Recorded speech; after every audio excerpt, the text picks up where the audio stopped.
Assalamualaikum warahmatullahi wabarakatuh. Halo semua, perkenalkan nama aku Oktavia Fitriani, mahasiswi semester 4, jurusan Ilmu Pendidikan Agama Islam di Universitas Pendidikan Indonesia.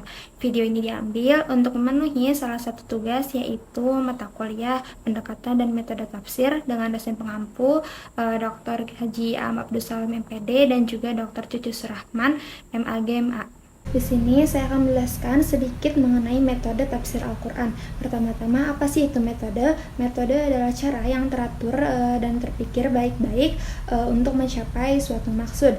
Nah, dalam Ensiklopedia Indonesia juga menjelaskan bahwa metode adalah cara melakukan sesuatu atau cara mencapai sebuah pengetahuan.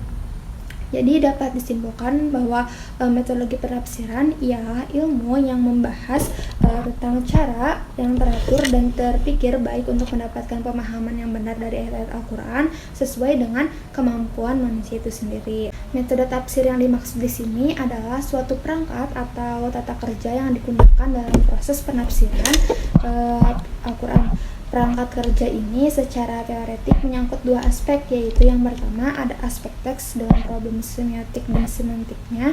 Yang kedua itu ada aspek konteks dalam teks yang mempresentasikan ruang-ruang sosial dan budaya yang beragam di mana teks ini muncul gitu ya.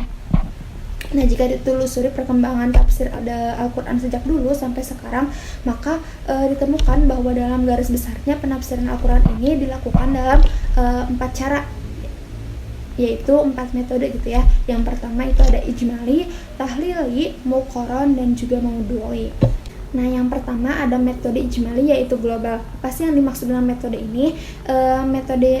Dengan yang dimaksud metode tafsir al-ijmali, yaitu global, ialah suatu metode tafsir yang menafsirkan ayat-ayat Al-Quran dengan cara mengemukakan makna dengan secara global gitu ya. Jadi yang dimaksud dengan metode ini yaitu menjelaskan ayat-ayat Al-Quran secara ringkas tapi mencakup dengan bahasa yang populer, yang mudah dimengerti dan juga enak untuk dibacanya. Sistematika penulisannya juga menurut susunan ayat-ayat dalam mushaf. Di samping itu penyajiannya juga tidak terlalu jauh dari gaya bahasa Al-Quran sehingga para pendengar dan pembacanya juga seakan-akan masih tetap membaca Al-Quran padahal yang didengarkannya itu adalah tafsirnya gitu. Nah, yang kedua ada metode tahlili, yaitu analisis. Yang dimaksud dengan metode tahlili atau analisis ialah menafsirkan ayat-ayat Al-Quran dengan memaparkan segala aspek yang terkandung dalam ayat-ayat yang ditafsirkan itu, serta menerangkan makna-makna yang tercakup di dalamnya sesuai dengan keahlian dan kecenderungan para penafsir yang menafsirkan ayat-ayat tersebut.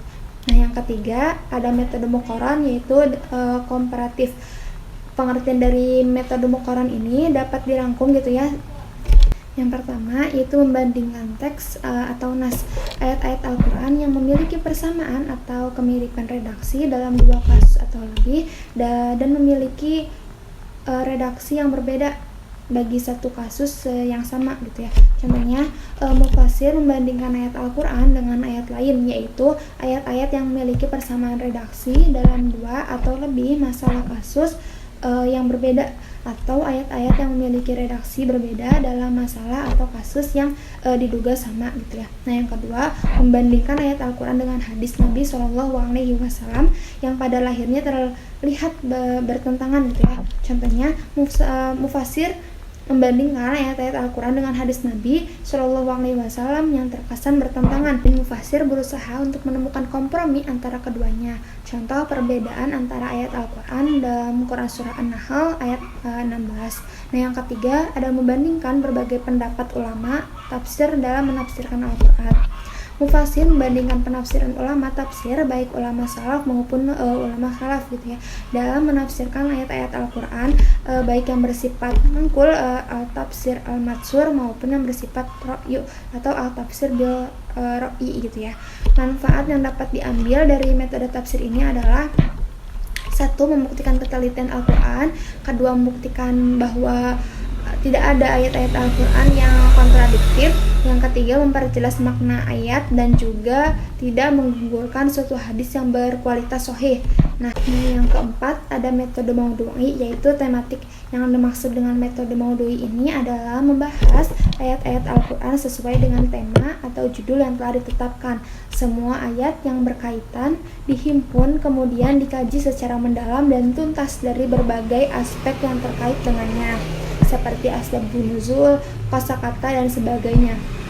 Semua dijelaskan secara rinci dan tuntas serta didukung oleh dalil-dalil atau fakta yang dapat dipertanggungjawabkan bukan secara ilmiah, baik argumen itu berasal dari Al-Quran dan hadis maupun pemikiran rasional.